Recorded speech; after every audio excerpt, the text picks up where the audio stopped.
want to spread my wings and fly everywhere. In my sleep, I can see it. When I'm awake, it's on my mind. In my sleep, I can see it. When I'm awake, it's on my mind. In my sleep, I can see it. When I'm awake, it's on my mind. In my dreams, I know I can fly, spread my wings and touch the sky. Be the one to live my dreams. Be the one to live my dreams. All to do is make them real. Be the one to live my dreams. Some say that it's on my mind. My the one. Okay. Good evening, South Africa. Good evening, Africa, and good evening, world. I trust that you had a wonderful day. In South Africa, we are still in the midst of the Youth Month, and we get to celebrate and the role and the contribution of young people, what they've made, what they've contributed to making South Africa the society that it is now and that it can become. And so we are continuing with the real dialogue, conversations changing the continent. As you know by now, the real dialogue is an initiative of the Real Village. And it is in keeping with the mission of the Real Village, which is to reconstruct and empower Africa with love. And so we get bombarded with many foreign heroes in the media. And one of the purposes of the Real Dialogue is to celebrate the continent's change makers, to celebrate the people that make our society better, to celebrate the people that make us feel good about being African, and celebrate the possibilities that their lives show us that it is that they are within our reach as well. And that's number one. But also number two, to glean from their lives, to glean from their paths, lessons that we could also learn as we become present day continent's change makers. And today I'm very, very excited that we get to spotlight and have a conversation with another change maker. Actually, she happens to be the first woman contributor or participant that we've had on the program. She's a friend of mine, hails from Port Elizabeth as well, Ngomkhaya, and her name is Zanele Mdodana. We will speak about her and with her very soon. But in the meantime, allow me to introduce and welcome her as she joins us. There she is, Umam Zoj. Hello, Tatam. Hey, welcome. Thank you so much. No, I'm very well, thank you. I'm very well, thank you. Strange Just things coping with this lockdown. Strange things have been happening. We're going to touch them. Really Dwaba sports. Later on, we'll touch on that. And gender-based violence, of course. I know these are things that are very close to your heart. And I also know that you are still recovering from an injury that you had. And how's that going? It's going much better. I mean, to think, you play for your country for so many years, and I've never had such a severe injury. Then at the age of 35, no longer retired from international netball, just playing like a social match, and then boom, all my ligaments go. So it just goes to show you, you might think that you still have it, but yeah, the body says something completely different. Sure, But I'm sure, sure. recovering well. I'm up and running now, and yeah. Okay. And would you say that the lockdown has, in that regard, has been a blessing for you, in that he has given you time to recover? Otherwise, you would have had to be worried about missing gym sessions, with the girls. No, absolutely. I mean, when it happened at the beginning, because it happened on the 1st of February, I was like, oh my goodness, what are the chances, And then lockdowns happened, and I was like, okay, if it had to happen, it happened at the most perfect time, because it's given me enough time to do my rehab, to recover and be back on my feet. And also now with the students not being at the university, everybody being home, there's no one on campus, and the sport, basically all our tournaments being cancelled for the year. It's been, in a way, a blessing in disguise. Well, I'm looking forward to the next hour with you, Mamzoj. PE girl, Umkai, born and bred. Yes, there? born and bred. Yeah, okay. Born and Talk bred. to me about that. How was it like growing up in Port Elizabeth? Yeah, well, Zanele in PE, New Brighton, lived 1 year in 1984, and then in 1985 we moved to Emakaki. And that's where I grew up, at Badela Street. The fondest childhood memories for me there, I was actually having a conversation a couple of days ago with one of the, like, umelwane wam, we grew up together, and we're talking about how lovely it was to grow up in Emakaki, Badela, where we were like a family, the whole street, everyone is your mom, everyone is your dad, every house is your home. You can go in there, sleep over, eat there, so some of the things that I guess, like, I've got a son, some of the things that he doesn't understand, because it's not that warmth. It's not growing up with that kind of warmth with the neighbors and stuff like that. So best childhood memories, and we were making fun about it, because I was saying to her that because I was actually skipping, in one of my training sessions, and I said to her, yeah, you know that I used to be the champ in this thing, growing up, skipping rope. And she says, yeah, I'll never forget how much like I used to play that thing like the whole day, whole night, because we played in the street. We were so free, and we were so safe, and I was saying to her, and remember how all the boys wanted me in their team, because I was like flipping. I was the girl. I was the rose amongst the thorns, but I was a flipping strong girl, So they always wanted me. Cricket, relay athletics, everybody wants me in their team. So best childhood memories for me, the freedom of being able to play outside until mnyama, and not worrying about, anybody coming to snatch you or getting into trouble for anything. Which is something that I guess our kids are not really having enough of. Sadly. And yeah. And of course, 3 siblings, all girls? Yeah, so before girls, I'm the last born. So I've got 3 older sisters, and like all of them are married, but we're not like, they are literally is-debs. They're like a year apart, and then 9 years later, what you claim? That explains and it. That's it. Yeah. So I'm the last lucky in the family. Another relationship that you have with your father, and I mean, you always speak and about him. Funny enough, I've never met him, but I feel like I know him through our conversations whenever you speak about him. And yesterday was Father's Day. Yeah, it was Father's Day. I phoned him. He's so, my dad is such a gentle giant, and he's so old, so he doesn't get this whole thing, WhatsApp call. So I'm WhatsApp calling him, and he's looking everywhere else except at the screen, so that I could see him and communicate with him, And so he was home with my mom and my sisters, and everyone was there.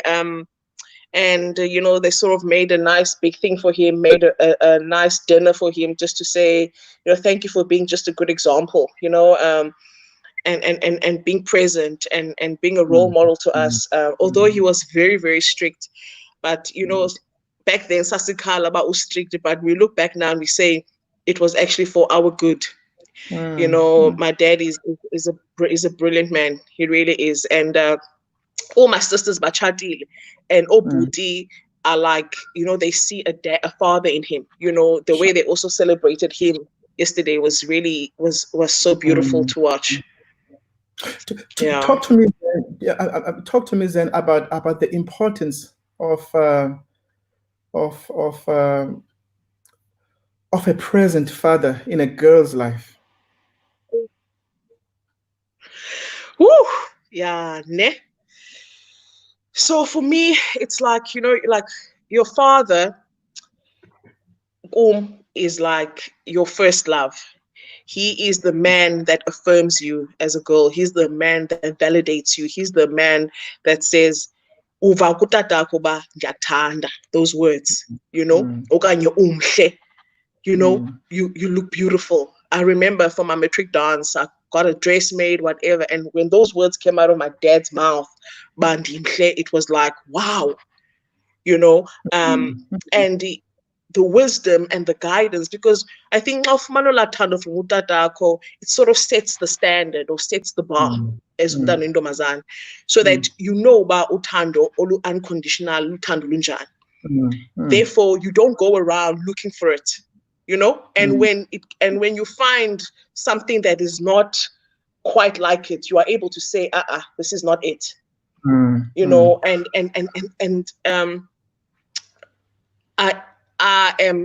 I love my mom and I'm close with my mom, but my father is like, he's my pillar, you know, and he is my go-to guy, you know. And as the kulile, he's the person that I will get, like, ask for guidance and ask for advice on so many things. And you know, and my father Gay and I, he's very traditional and he's very strict and straight. So he calls a spade a spade. So I've been fortunate to be basically have myself around the arms of a very strong man, but strong yet loving. That just sounded like God right there, strong yet loving. And we already have somebody, and you probably know Thandi Nkambule. Hey Zozo, you gorgeous coach, you congrats on all your achievements, darlings. Zozo, you know. Oh wow, thank you so much. Zozo, yes, I can't ask you a little bit like city Zozo. Sure. Good Thandi Nkambule, yeah. All right, and sports seems to have, in fact, when I think about Zanele, the first word that comes to mind is sports. Competitive sports, exercise, running, and but we're going to touch that later on, because that seems to be the rest of your life. At school, how were you like at school, and which schools did you go to? Okay, so I started at Alpha Primary. That's in Galvandale.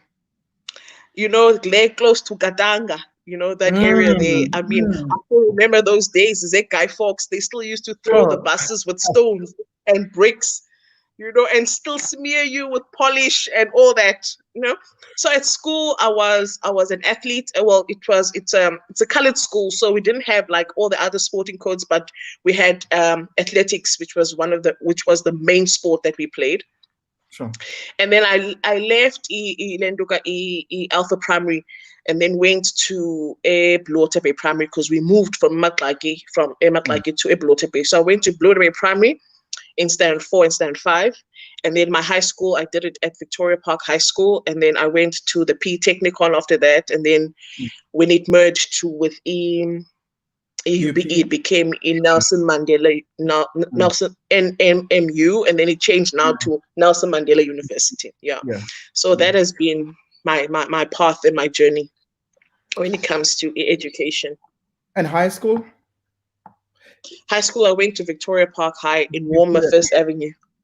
And that's where you met some of your lifetime friends. Yeah, well, I made some of my friends at primary school at Blote Bay Primary, because from standard 5, we all moved to VP to go to high school together. And a lot of those people are still my friends up until today. We're still in contact. And then we'll go after high school, everybody moved in different directions. Some didn't study, others stayed in PE. Now I chose to stay in Port Elizabeth, even though I did have opportunities to go and study. Northwest University wanted me at some stage. Dirks also wanted me, but I was like, I'd rather stay here, close to home. Yeah, also close. Yeah. Close to daddy. And so sports, as I said earlier on, become synonymous with Zanele. And got a scholarship to study at NMMU and studied sports. And tell me, before we go deeper into that, had it not been sports, what else do you think it would have been? What else, were you interested in growing up? Really? Law. Okay. And when did that change? It's actually quite weird because I studied sport. I always said I want to do something that I know I will not want to miss class in the mornings. Like I would want to wake up and go to class, and it's something I know I'm going to enjoy and graduate in record time and everything, And I was fortunate because I actually was quite a brilliant tennis player. I always used to think that I'm better in tennis than netball, but I got but I didn't have any professional coaching when it comes to tennis. I just played on natural talent, if I can put it that way. And then I got this scholarship to go and study. I got a netball scholarship. So that made me then major in netball, because since it's sports management, you need to major in a sporting code, because that's where all your hours are coming in. You need to go and do a little bit of coaching, in-service training, and stuff like that. So that's how I started to focus more on netball. And then as part of one of the subjects that I did was sports law. And I was taught he's still my mentor even today, Advocate Newton. He's still at NMMU. And that was one of my favorite classes. I was like, I'm sure you brought together your two loves, law and sports. Yeah. And I've always said, like, I would have loved to do and I did a course at University of Pretoria, a sports law course, but there was the thing that if I wanted to major in sports law, I'd first have to do LLB and then specialize type of thing, But it's, I remember as our classes would go to the exam year, we wouldn't write an exam, but what would happen is that the whole class would sit around like in a classroom, and we would have to do a case in to say court. Wow. Yeah, you can imagine, Yeah. So that was something I think I would have really ventured in that direction if it wasn't sport. Tell me then, and this is my last question on this. As a parent, how important is it to expose? Say you've got an athletic child that loves sports. How important is it to expose them to as many different codes as possible, or do you choose one that you're going to specialize in from as early as possible? Which one would you recommend? I would recommend exposing your kid to as many sporting codes as they would like to be involved in, as many as there is out there, and as many as they can find the balance between obviously iskolo and sport. Because I never knew sports like squash until I was old. I didn't even know. I only knew there's athletics, and then only when I got to Blue Bay Primary, which was a white school, that I understood netball, tennis. All we did was run, because that's all we did. And I've got a child, Uzuko, he's 12, extremely brilliant. Rugby, cricket, soccer, I see chess. Already, yeah. And I just say to him, honey, play as many sports as you want, but at some stage you will need to decide about if he wants to be maybe a professional sportsman. So I believe exposing your kids, and not only these traditional sports, there's so many other sports, like squash, equestrian, there's triathlon, there's cycling, that abantwana bethu we tend to just limit them, only expose them to the traditional sporting codes, but all these sports are out there for them, and they have the freedom now, to be able to participate. Thanks, Susan. And then you were called up to the Proteas. When was it? 2005? 2005, yeah. And how did that go about? And as they say, the rest is history. How is that? I mean, look, later on, I'm going to talk to you about you becoming the captain of the Proteas. But just take me through your playing career specifically for the country.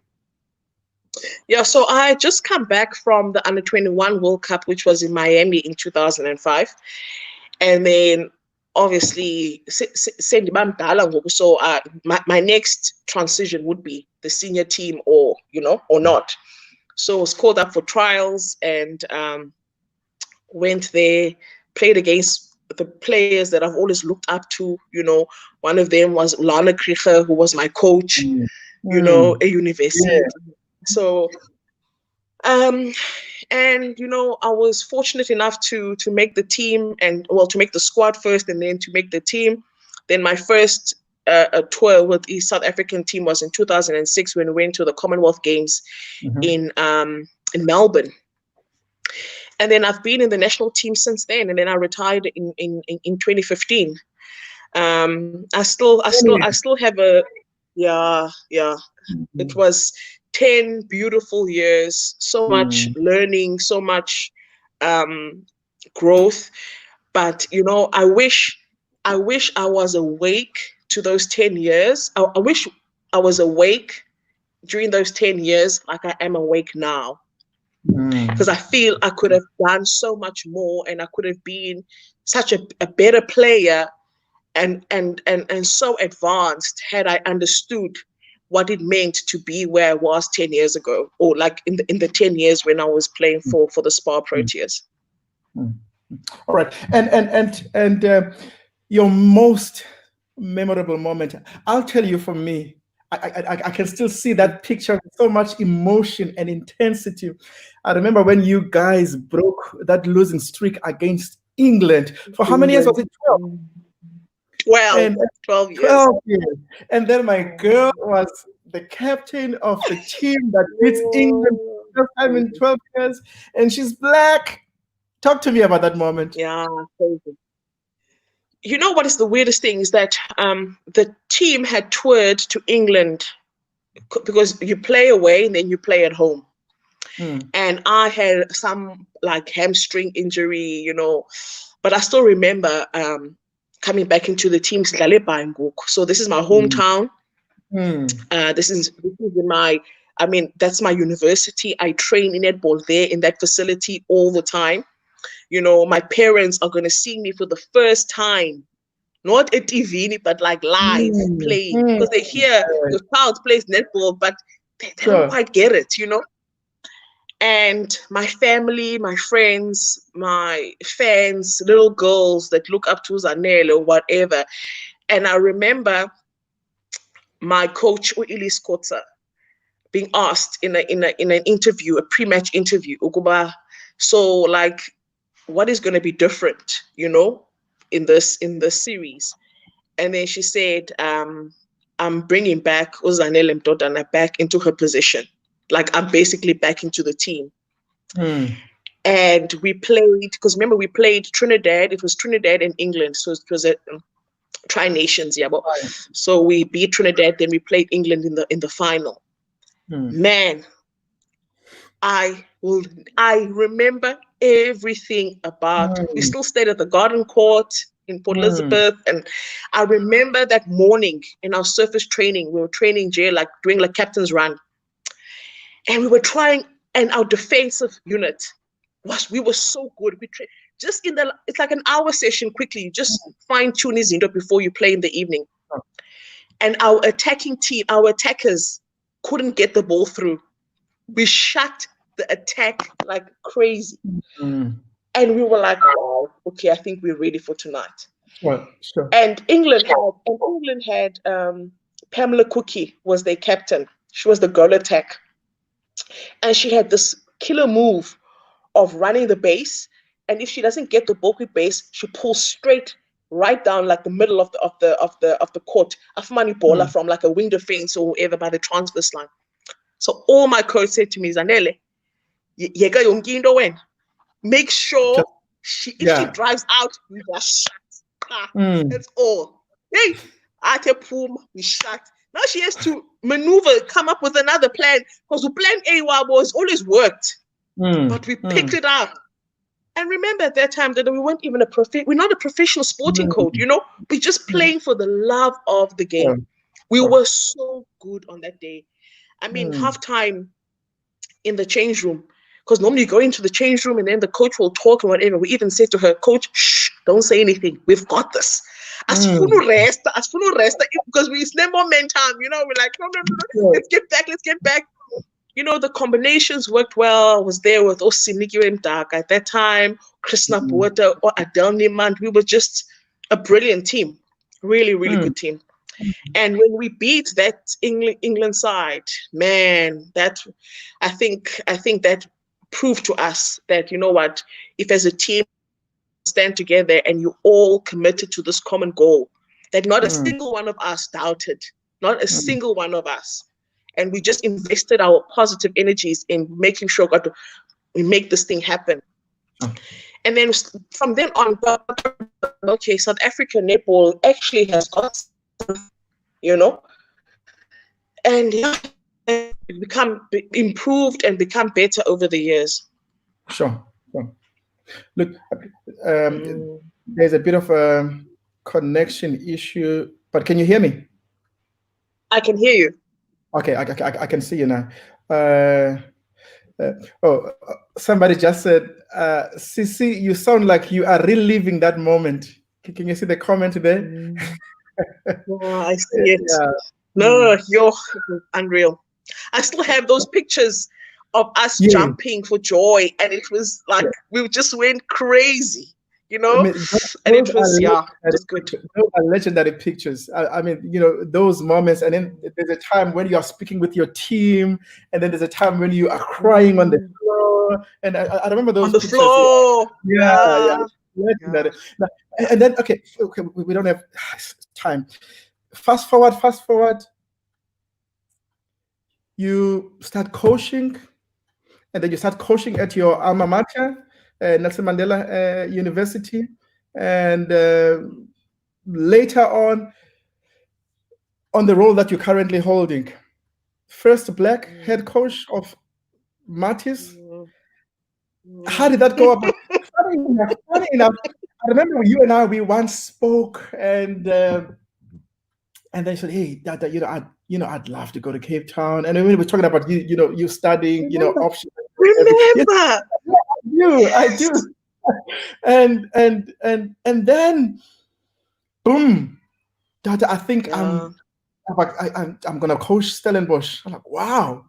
And there we were. We had hoped that you will just go there and study, and now you go there to coach Martis. Oh yeah. So that was, I've always been in PE, born and bred, never left. So I've always been in my comfort zone.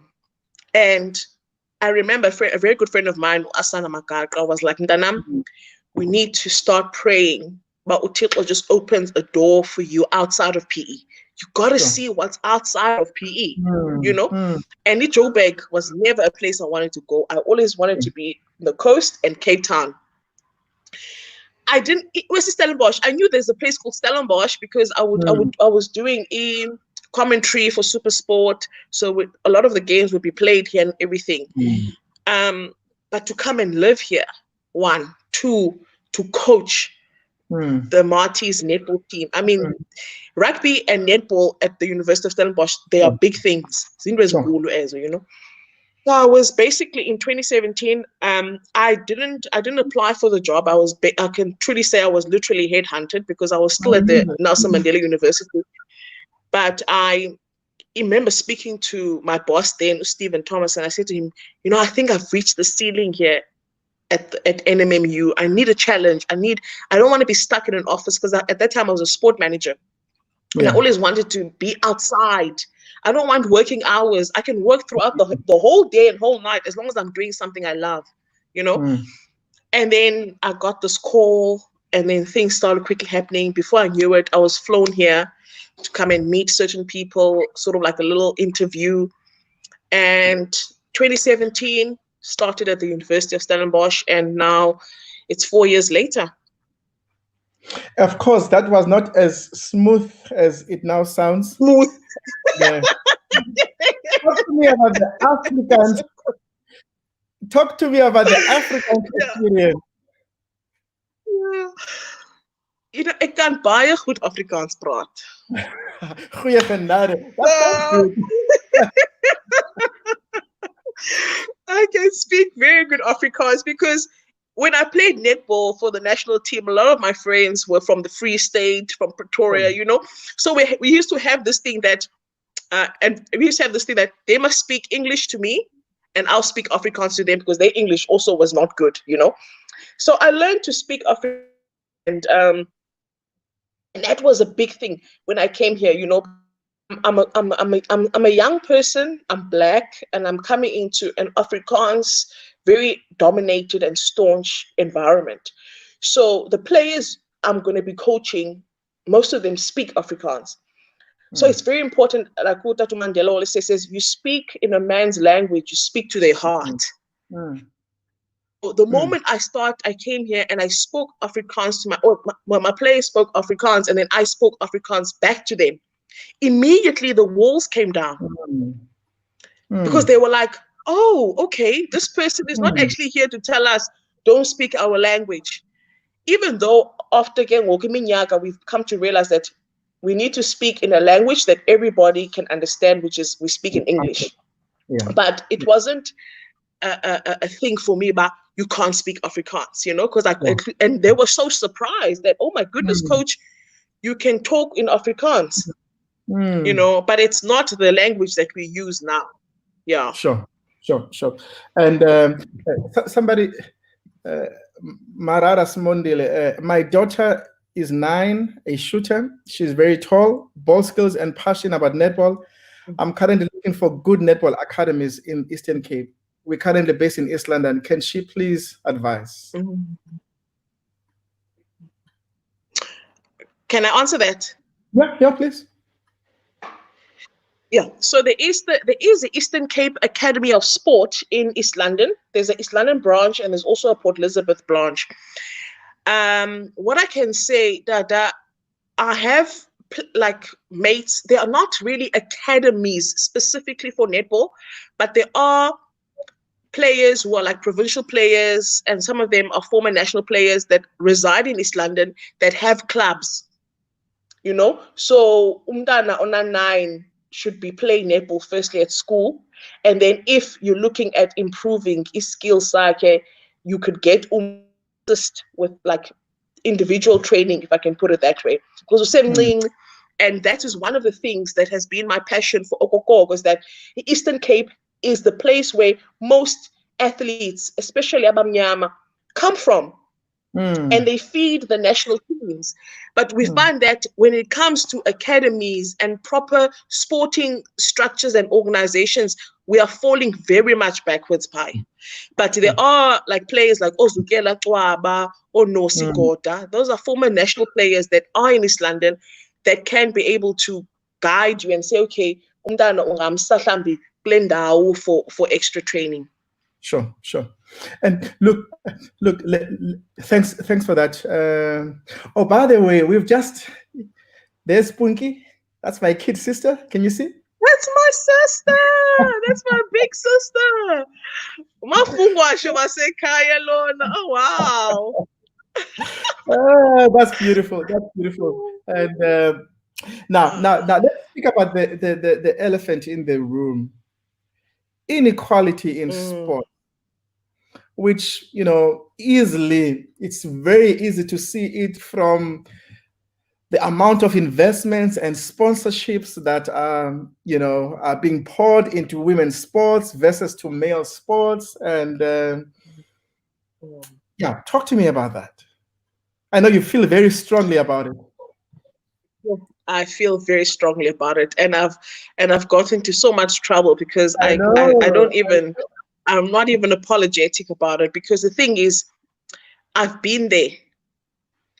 I've won the green and gold, and I've stood on the transverse line, and I've sang the national anthem, and I keep saying there is no difference between Zanele Mdodana, who was the national captain for netball, and Asiya Kolisi, who's the Springbok captain for rugby.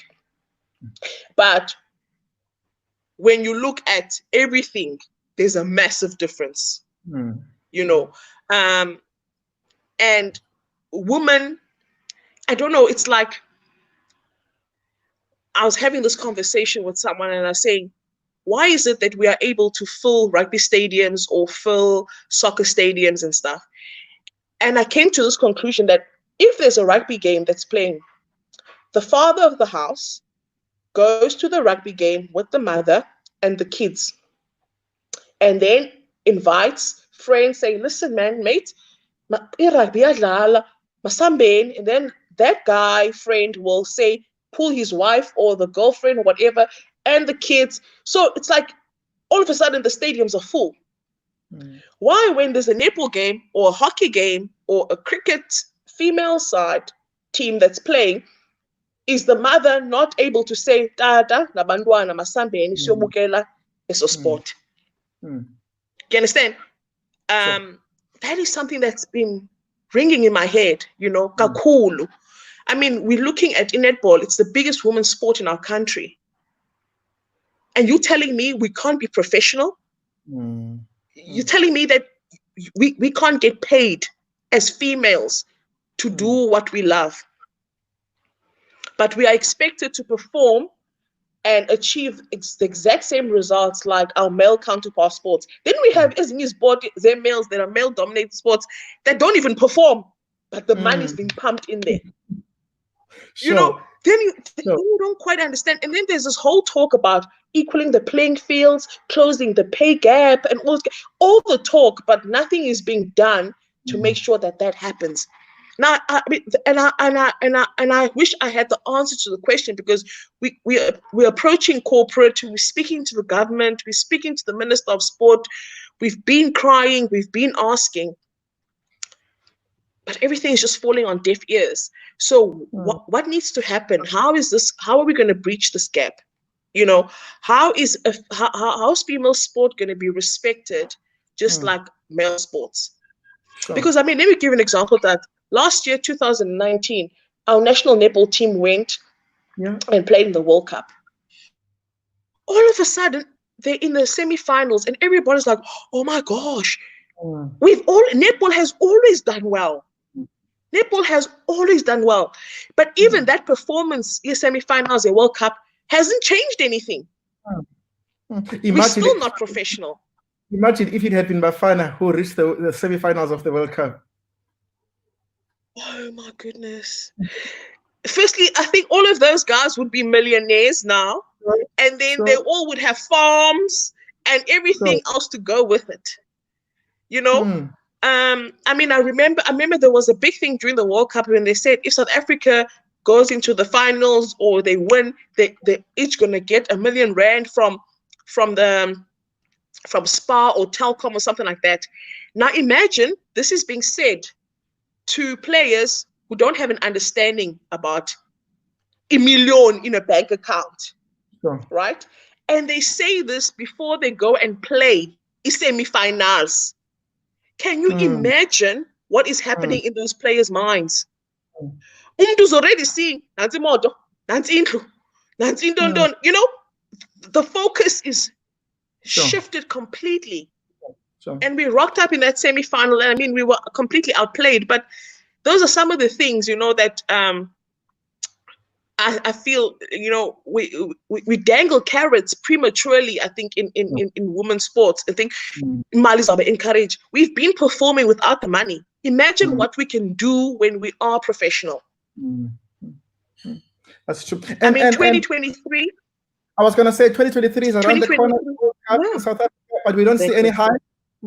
I mean, I remember, before the 2010 World Cup, that's all we could talk about 5 years before, but 2023 is around the corner, nothing much is happening. Yep. 2023, we are hosting a netball World Cup. The whole world, netball fraternity is coming to South Africa in Cape Town.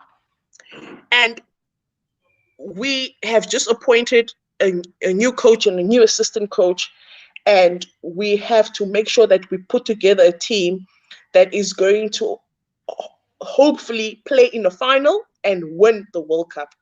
England hosted the World Cup last year. They didn't even make the final.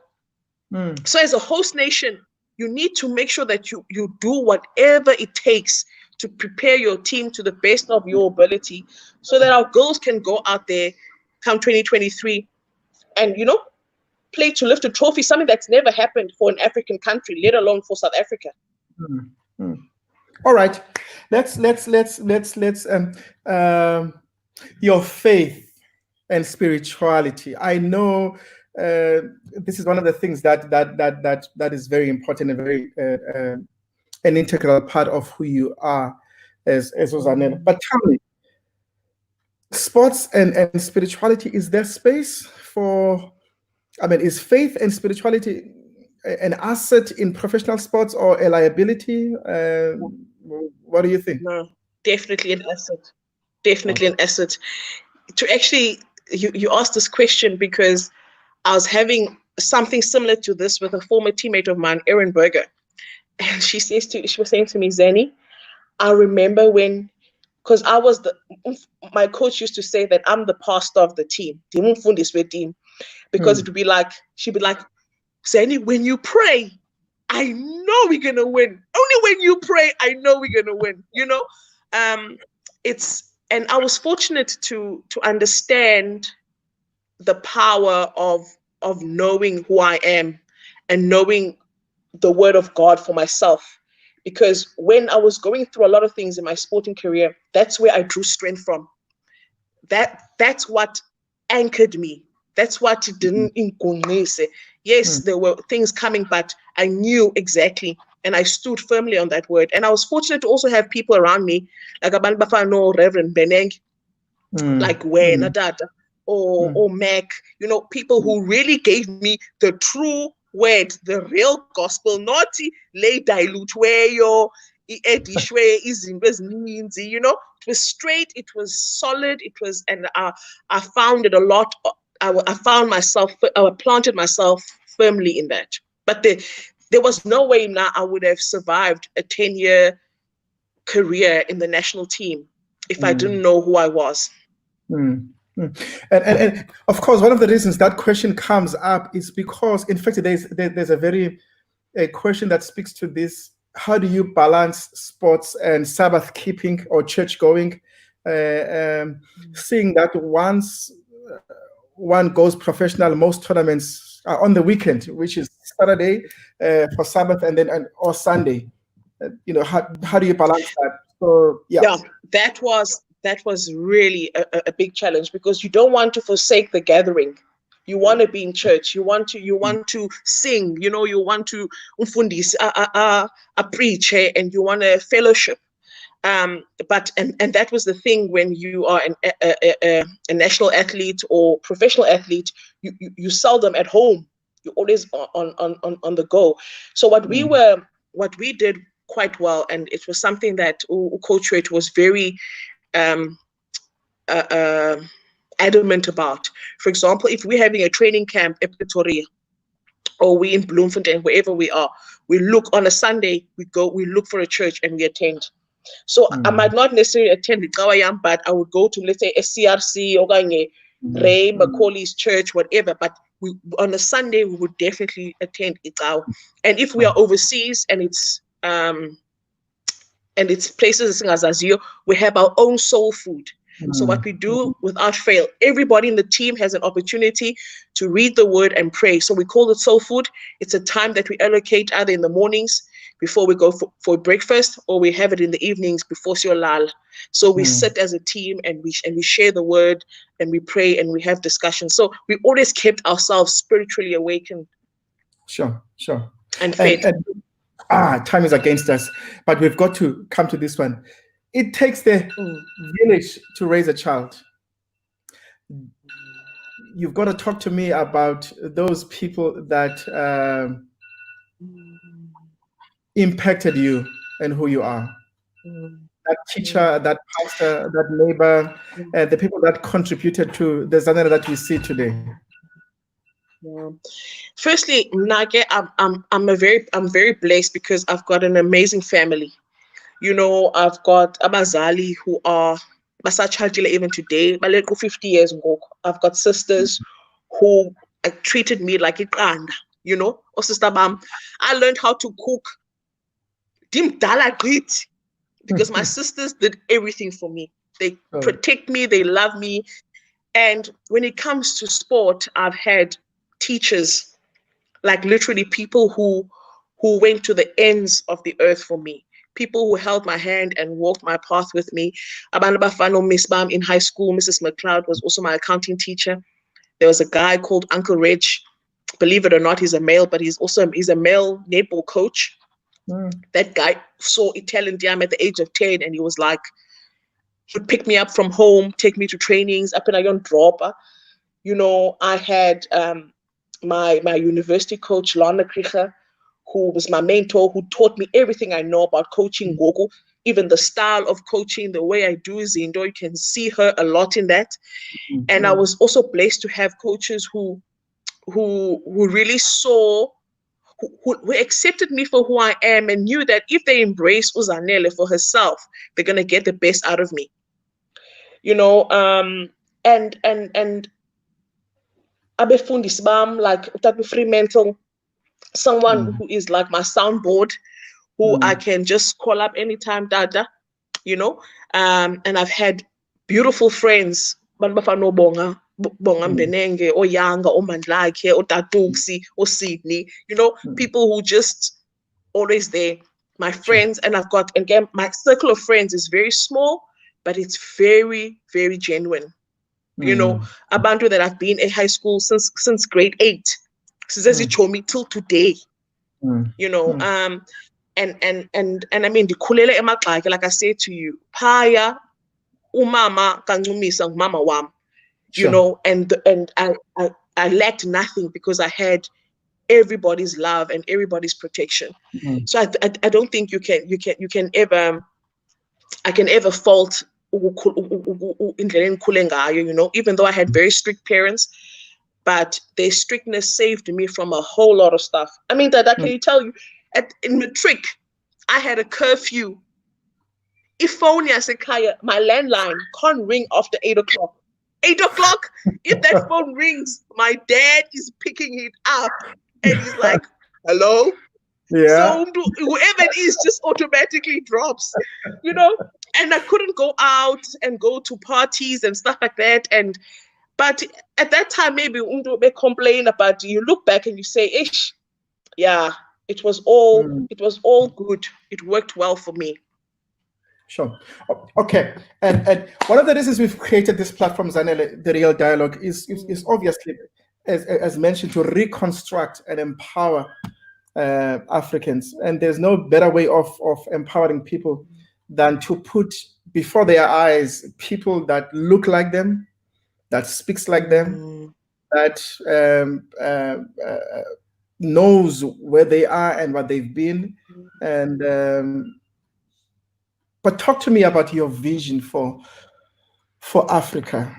You know, what is the one thing that keeps you awake? What is the one thing that if you had powers and you were a magician, you would change overnight about Africa? You know, your holy discomfort, the one thing that frustrates you about Africa, the one thing that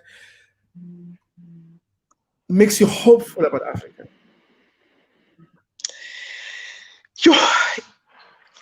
You know, you just said something now that you said to put people in front of them that speak like them, that look like them, but more importantly, that are them. We are each other. We are each other.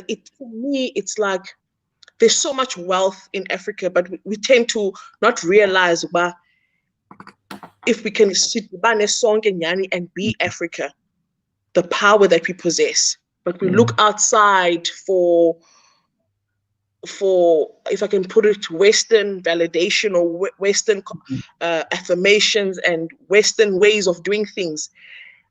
But ongamandla akuthi, but we don't realize that sinawo lo mandla. And but not when we are divided, but when we are actually working together. You know, I read something so powerful. I think one of the presidents in the African countries was saying something about thina sifuna ulindelwa sixelelwe izinto ngabantu were outside of us in order for us to believe, but oh, lento nyani, it is like that. Instead of us, we've got doctors, we've got scientists here, we've got everything that we need. Why we're not using our own resources to be the best that we can possibly be? Sure. As Africans. Sure. Wow. So for me, if I think about the one thing, I mean, now not even taking it to Africa, but I look at something that I started by Ndayeka, and it's something that still keeps me awake. It's still a thorny issue on my side because I feel which is my Vision Girls Foundation that I actually registered. Because for me, it's always been about empowering the girl child. And ngaske umntana oyintombazana, especially umntana omnyama, not to go anyathele in the potholes that I've stepped into, you know, but ibe ndim umuntu okwazi umbonisa ndithi, you know what, izandukubamba isandla. I might not hold every child's hand, but the one or two that I can hold and be able ndihambe naye, because I think lento was yavuka kum kakhulu when I went to a school Ewoma Township, and I was going to speak and encourage matrics before Babali. And as I walked in, the boys balapha esikoleni were whistling as dingena apha egeyitini yesikolo. Hey, I was taken aback, you know. But I walk in, and then we're in this library, and I'm having and then I see these girls and boys who share me up and everything. I had a theme or topic. I immediately changed it when I saw what I saw there, where abantwana abangamantombazana didn't have a voice, you know, and as the boys were pulling and tugging and slapping the girls' legs, and you know, it was just an uncomfortable space to be in. And I was just like, and I just quickly just asked the girls, do you know that you have the right to open your mouth and say no? And then when abantwana started opening up, but hey, you know, sisi, sikhula environment just now, mama, abanye abanatata, abanye, they live in these kind of environments. And I started also speaking to the boys, and I was like, when you look at this girl, you should be seeing a sister that you need to protect, not a sister that you must be taking advantage of because you know. And this was where the Vision Girls thing came in. It's like, just to take him down in Domazana and just let her know that you have amandla, you have umlomo to speak, and when you speak,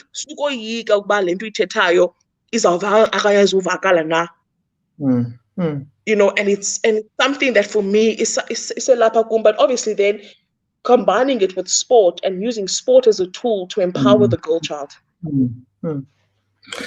I think we have to go back to that. I remember Vision Girl. Vision was an acronym. Yeah. Yep. And it's, you know, I always say, you know, to whom much is given, so much more is required. And I've been so blessed because Abantu came into my life and they held my hand and they didn't ask for anything in return for uncedana, you know. So the least that I can do is now hold a child's hand, one child, and make sure that Lomdana just fulfills themselves and be the best person that they can possibly be. Then I know then there's something, you know, because I don't believe God opened doors for me just to sit here and say, oh, I played for South Africa, oh, I captained for South Africa. What did you do about it? Whose life did you change? How did you positively impact another person's life? It's also for me to be able to say, to be able to cause them young when no Zanele, but then so that this case that I'm bringing forward. It wasn't just for me to say my CV looks nice, this and that. It's all well and good, but there must be a purpose to be fulfilled. Sure.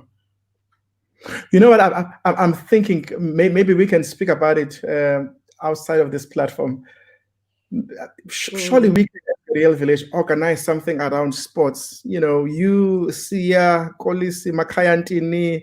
Maybe I think we can The do list something. is endless. The I think we list can is do something. endless. I'm just mentioning ones that maybe one could easily have access to, but I'm sure you would know other people as well. Yeah, I And mean, there's your Mondes Ondekis, there's your mm, Ibonulonobo Totobe, you know, yeah, there's your Kando Mananas, sure. you know, there's your Cecil Africas, there's so many, there's your Dumsani Chawikes. The list is endless. All Ongamo, that brilliance and excellence. sure. Look, we'll see what we can do. We'll brainstorm. I'm sure something will do, as long as it helps the African child.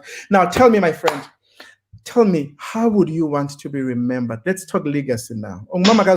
And I know how important that is to you. And you are a woman leader, and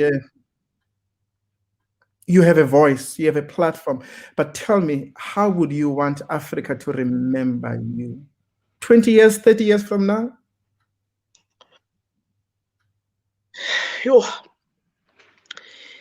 For me, the whole recognition of women's sport is something that is like it sits heavily on my shoulders, and to equal the playing fields, that women are recognized and are given the platform that they deserve. And it's something for me that I want to do firstly in my own sporting code, Upper Mzansi Africa, before venturing into other areas. Give the recognition to Ndo Mama for the effort and their sacrifice that they are putting out there. You know, it's something I can't move away from that. I can look everywhere else, but that is something very dear to me. And I say to players, I mean, I have players about the national team who are able to pick up the phone and say, "Hey, Zanele ABCD." And my thing is, when we were taking the punches in the face and the pinches, we didn't realize, we didn't think that they would be the ones also experiencing this now. We thought we were doing that so that bona bazoba neempolo. You know, and I had this conversation with Hugh earlier on today, and DT. Ndizama ke ngoku ukhangela umuntu ozondinceda andiguide, just to guide me, because I've got the passion and I speak and whatever, but kuphinde sihletyazelwe uba sunuthetha too much because ABCD, you know, yikiswa aba singathethi. But it would be an injustice, because if you look back, we just celebrated Youth Day in Goku. We talk about the 1976 class, Kwatin. Do we understand that had that not happened, we wouldn't be where we are today? You know, I might not reap the reward of the fight, but I still have a responsibility to fight for law. I've got a child. You know, and these are some of the conversations I have with no stick, no Sia. I hope you are sitting there, but to make sure abantwana bethu bangasokoli xa kufuneka bengene kwezi team. Sure. Irresponsibility yenu leyo, you know. So that is something for me that's very dear to my heart, that I fought the fight and there was a change. And my fight was not in vain. Sure. And indeed, your fight was not in vain. Your fight was not in vain. South Africa and Africa is a better place because you are here. I can tell you that much. And the African girl is blessed to have you as a role model. And as we are closing this, let's keep it light. Let's keep it light, my friend. 5 favorites. Your favorite book. There's actually 2, but they're written by Miles Monroe. It's understanding the purpose and power of a woman and understanding the purpose and power of men. Those two books. Okay. Miles Monroe. Okay. Number one. Your favorite meal, your favorite dish? Anything seafood. Anything seafood, yeah. I understand. And then your favorite African destination? I've never been there, but I would really love to go to Zimbabwe. I was there. I'm sorry, but I've got to gloat. I was there for the first time last year. In fact, I went twice in 1 year last year. I know. I was in Harare. It's a special place. It's a special people. I normally say that and the people. I normally Zimbabweans. If I was not Xhosa, I was probably gonna be Shona. And country. Yeah. So did you see the Vic Falls there? I did. Awesome. Yeah. No, I definitely did see beautiful.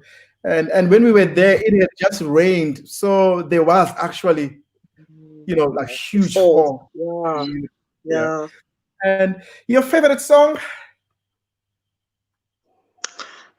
So I've got so many, but because I was reminded when I saw your son this afternoon, calling me deeper. Oh my gosh. Yeah, no.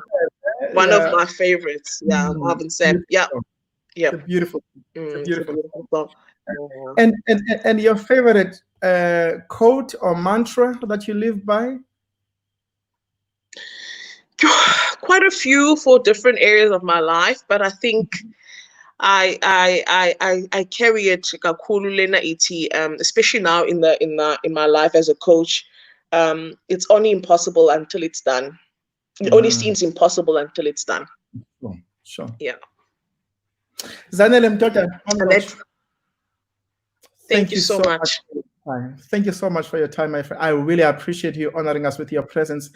And keep representing. You are an embodiment of what is possible to the African girl, given the opportunities and the right platform. Thank you so much. Thank you so much, Adam. It was lovely being with you tonight. And thanks to everyone who tuned in. I hope they could take one or two things from this conversation. Thank you. Thank you, Zen. Bye, everyone. Thank you so much for joining us. And we'll see you again next week. And all the best. Have a good evening. Do take care. Bye.